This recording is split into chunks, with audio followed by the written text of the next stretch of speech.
안녕하세요. 산부인과 전문의 의학박사 모형진입니다. 오늘은 질염이 있을 때 성관계를 해도 괜찮은지에 대해서 말씀드리도록 하겠습니다.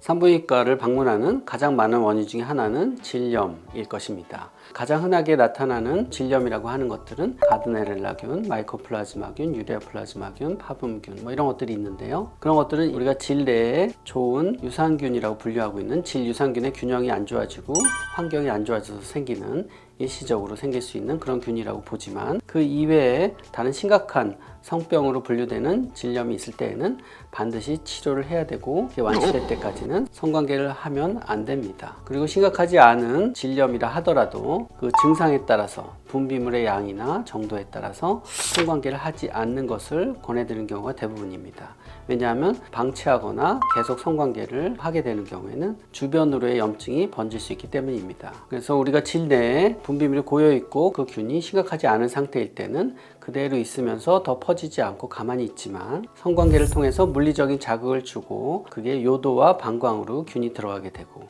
그리고 골반으로 퍼지게 되고 이런 경우에는 요도염, 방광염, 골반염이 질염에서부터 시작이 될 수 있죠. 그래서 증상이 심하고 상태가 안 좋을 때에는 심각한 균이 아니더라도 성관계를 하지 않기를 권해드리고요. 병원에서 치료를 받으면서 상태를 보고 확인해서 성관계 가능한지 여부를 확인하시면 되겠습니다.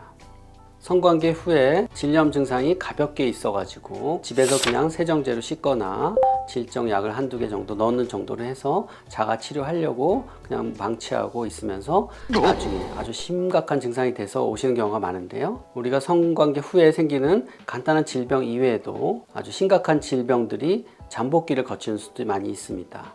매독, 임질, 트리코모나스, 클라미디아, 연성하감, 헤르페스 등은 꼭 치료를 해야 되는 성병임에도 불구하고 초기에 치료 시기를 많이 놓쳐서 아주 심각한 상태가 돼서 병원에 오시는 분들이 많은데요. 그 증상들은 가볍게 여기지 마시고 대부분의 경우 복합 감염이 같이 오는 경우가 많기 때문에 반드시 검진을 해보시고 정확하게 진단이 돼서 치료가 되어야지만 다른 2차적인 합병증이 없습니다.